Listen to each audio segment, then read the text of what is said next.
안녕하세요. 진태산입니다.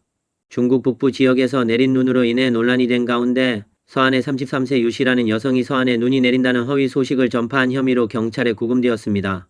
서한의 많은 네티즌들이 2024년 첫눈이라며 영상을 게시했는데 1인 미디어 플랫폼에서 일부 영상은 3,000회 이상의 좋아요를 받았고 댓글은 2,000개에 육박했으며 공유 횟수는 8,360회를 넘었습니다. 그러나 서한시 기상대의 수석 예보관인 백경매는 서한에서는 당시 눈이 내리지 않았고 명백한 강우와 기온 하강만 있었음을 지적하며 온라인에서 유포된 서한에 눈이 내린다는 영상이 허위임을 지적했습니다. 서한시 공안국 신성분국은 유씨가 인터넷 트래픽을 유도하기 위해 의도적으로 허위 영상을 퍼뜨려 공공 여론을 혼란스럽게 하고 악영향을 초래했다며 그녀에게 행정구금을 명령했다고 발표했습니다. 이 사건은 많은 논란을 일으켰고 네티즌들은 처벌이 지나치게 가혹하다고 주장했습니다. 일부는 가짜 홍보를 하는 인터넷 유명인들은 구금되지 않았다고 비꼬았습니다. 또 다른 이들은 하늘이 비를 내려도 엄마가 시집 가는 것을 막을 수 없다는 속담도 처벌 대상이 될 것이라고 조롱했습니다.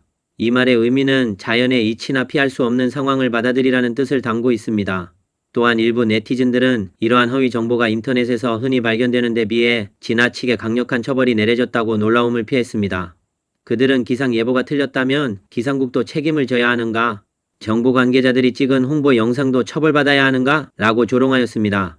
위챗 공공계정인 천혜육로는 과도한 법 집행이 법적 경계를 흐리게 만들 수 있으며 평범한 사람들의 인터넷에서 무심코 한 발언이 법적 문제로 확대될 위험이 있다고 경고했습니다.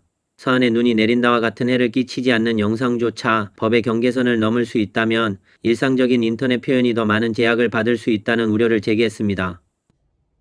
서한에서 33세 여성이 자신의 소셜 플랫폼에 서한에 눈이 올 것이라는 영상을 올린 후 서한 경찰에 의해 행정구금을 당했습니다. 행정구금의 이유는 조회수를 올리기 위해 허위 정보를 게시했다는 것이었습니다. 저는 행정법을 공부한 사람이 아니라 형법을 연구하는 사람입니다. 하지만 저는 행정법이든 형사소송법이든 형법이든 모두 공법이라고 생각합니다. 공법은 개인 시민과 강력한 국가기관 간의 관계를 규제하는 법이며 공법은 항상 겸손하고 이성적이며 절제된 태도를 유지해야 합니다. 어떤 행위가 법익 침해성이 없거나 설령 법익 침해성이 있더라도 그 정도가 충분하지 않다면 저는 그 행위가 행정처벌의 대상이 되어서는 안 된다고 생각합니다. 행정처벌법은 작은 형사법이라고 불리기도 하는데 그것 역시 처벌 대상자의 인권과 자유를 박탈할 수 있기 때문입니다. 지금 사회에서는 우리 모두의 문화적 수준이 점점 더 높아지고 있습니다. 9월 말에 서한에서는 거의 눈이 내리지 않는다는 사실을 대부분 알고 있습니다. 정상적인 서한 시민이라면 이 영상을 보고 서한에 눈이 내릴 것이라고 생각하며 내일 출근을 안 해야 한다거나 도시가 마비될 것이라는 걱정에 대비해 월동 준비를 하겠다고 생각하는 사람은 없을 것입니다. 설령 그 여성이 서한에 지진이 일어날 것이라고 말했더라도 단지 이 말 하나만으로는 행정처벌의 이유가 되어서는 안 된다고 생각합니다. 그녀가 구체적으로 내일 서한의 특정 지역에서 규모 6에서 7 정도의 지진이 일어날 것이다라고 말했다면 그때 비로소 시민들의 공포를 일으킬 수 있을 것입니다.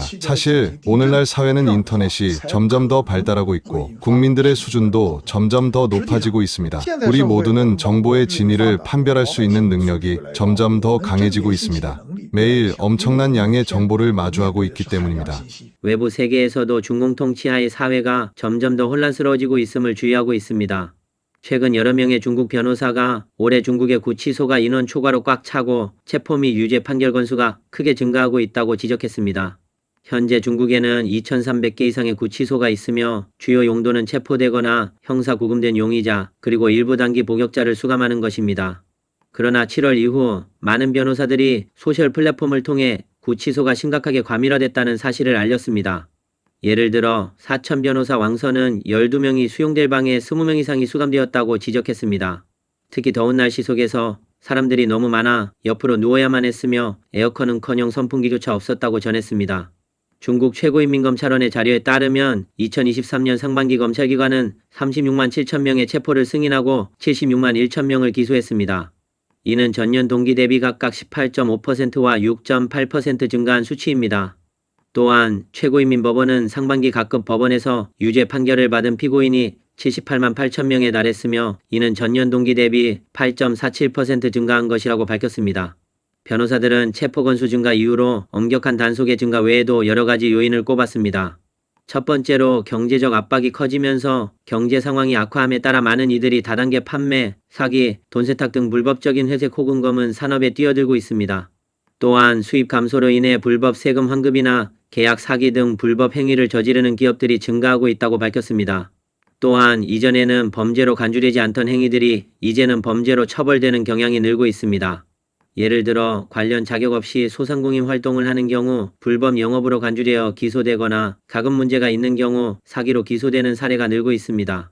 경범죄, 중범죄와도 현재 흔히 볼 수 있는 현상으로 산에서 나무를 채취하거나 강에서 물고기를 잡는 등 이런 사소한 행위, 심지어 마작을 하거나 작은 찻집을 운영하는 행위마저도 범죄로 처벌되는 일이 흔해지고 있습니다.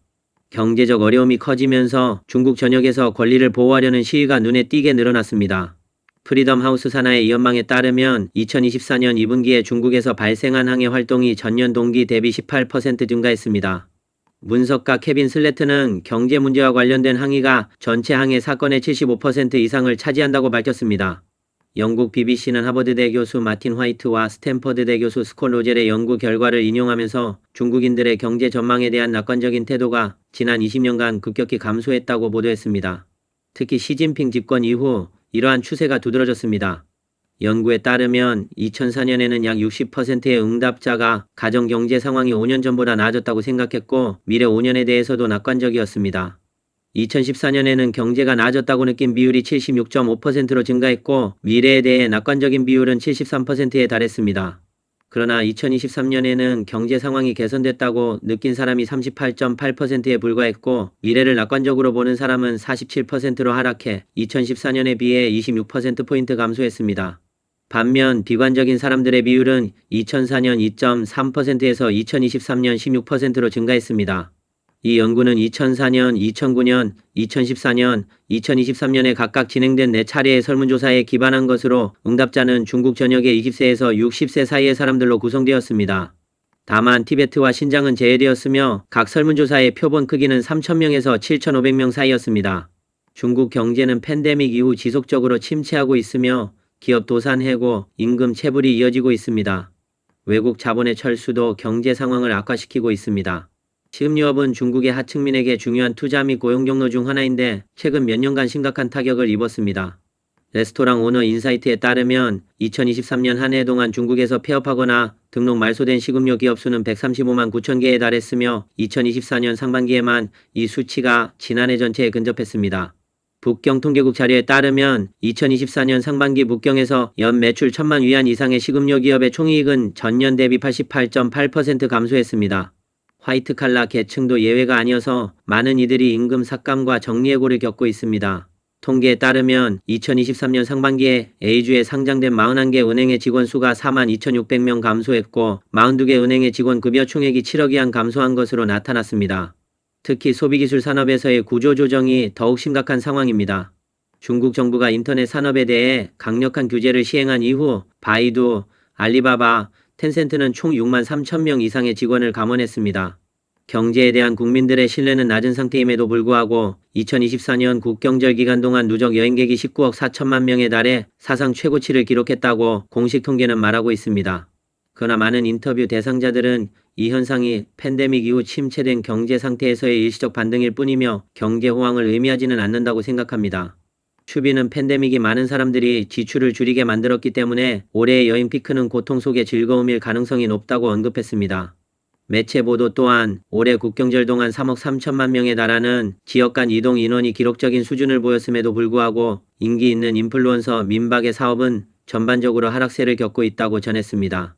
많은 지역의 민박 주인들은 객실 가격과 예약률이 모두 크게 하락했으며 심지어 작년 동기보다도 못한 상황이라고 밝혔습니다. 민박 산업은 지난 20년 동안 빠르게 성장했지만 시장 성장 속도가 관광객 증가 속도를 크게 초과하여 공급 과잉 상태에 이르렀습니다. 많은 민박 주인들이 이러한 어려움에 직면하여 가격을 인하하거나 인플루언서 요소를 추가해 손님을 유치하려고 노력하고 있습니다. 또한 최근 몇 년간 근교 여행의 인기가 높아지면서 사람들은 장거리 여행보다 단거리 여행을 선호하게 되었습니다. 이로 인해 항공권과 호텔 가격이 하락하면서 장거리 여행 시장에 부정적인 영향을 미쳤습니다. 결국 많은 민박 주인들은 답답함을 느끼면서도 시장이 회복되기를 희망하고 있습니다. 이들은 소비자들이 다시 장거리 여행을 선호하게 되면 민박 사업도 다시 호전될 것이라고 생각합니다. 그러나 여행 산업의 경쟁이 날로 치열해지면서 민박 주인들은 자신의 경영 방식을 재검토해야 미래의 돌파구를 찾을 수 있을 것입니다.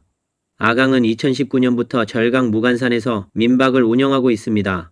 무간산은 아름다운 풍경으로 유명해 예전에는 국경절 기간 동안 민박이 항상 가득 찼습니다.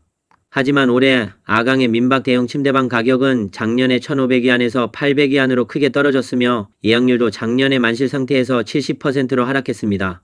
아강은 올해 무간산에 새로 개업한 민박이 많아 시장 경쟁이 더욱 치열해졌고 고가 민박에 대한 관광객들의 수요가 감소하면서 사업이 전보다 많이 힘들어졌다고 말했습니다. 대리는 오랫동안 예술 청년들의 직결지로 유명합니다. 아걸은 대리에 2개의 민박을 소유하고 있으며 국경절을 맞아 민박 업그레이드에 50만 위안을 투자했지만 예약률은 60%에 그쳤습니다. 그는 작년 이 시기에는 대리 민박의 가격이 쉽사리 1,000위안을 넘었지만 올해는 가격이 700위안대로 하락했다고 밝혔습니다. 이러한 상황은 대리의 민박 시장이 공급 과잉 상태임을 보여줍니다. 현재 대리의 민박 수는 중국 전체의 5%에 가까운 수준이지만 관광객 수는 이에 비례해 증가하지 않았으며 대리 민박에 대한 소비자들의 불만도 늘어나면서 시장 포화 상태는 더욱 심화되고 있습니다. 청해성 기련산에서 고급 민박을 운영하는 아웅 역시 힘든 상황을 겪고 있습니다. 최근 몇 년 동안 기련산은 자연경관으로 인해 많은 관광객을 끌어모았고 특히 소셜미디어 홍보 덕분에 현지 민박 시장이 크게 성장했습니다. 그러나 올해 국경절 황금 연휴 동안 아웅의 민박은 예약률이 35%에 불과했습니다. 눈이 내리는 날씨와 관광객 감소가 겹쳐 그녀의 민박 가격은 예년 1,000위안에서 500위안으로 떨어졌습니다. 최근 들어 중국 직장인들 사이에서는 스스로를 소나 말로 비유하며 경제적 압박과 열악한 노동 환경으로 인해 많은 사람들이 저임금과 장시간 노동의 곤경에 빠졌음을 반영합니다. 중국 지련 채용의 보고서에 따르면 100만 명의 노동자 중 70%가 하루 8시간 이상 일하고 있으며 34%는 스스로가 소나 말 같은 인생을 살고 있다고 인정하고 있습니다. 이러한 상황에서 노동자들은 점점 더 침울해지고 있으며 내적 불만을 유머나 자조로 표출하는 경우가 많아지고 있습니다. 그러나 모든 사람들이 이러한 어려움을 유머로 극복할 수 있는 것은 아닙니다. 2024년 9월 21세의 택배원 소교는 업무 압박과 회사의 불공정한 대우를 견디지 못하고 결국 강에 투신해 목숨을 끊었습니다. 또한 항주에서는 한 50세 배달원이 장시간 고강도로 일을 하다 갑작스레 사망하는 사건도 발생했습니다. 이러한 소와 말의 사건들은 중국 하층 노동자들이 직면한 어려움을 그대로 드러냅니다. 법률 전문가 샘은 중국 하층 노동자들이 공식적인 경로를 통해 권리를 보호받을 기회가 매우 제한적이라고 지적합니다. 정부의 노동자 권익에 대한 무관심과 독립적인 노동조합의 지원 부족으로 인해 이들은 스스로를 보호할 방법이 거의 없으며 결국 착취를 견디며 존엄성 없는 삶을 살게 됩니다. 이렇게 되면서 결국 노동자들은 소와 말처럼 살 수밖에 없는 상황에 처하게 되는 것입니다. 이번 영상은 여기까지입니다. 시청해주셔서 감사합니다.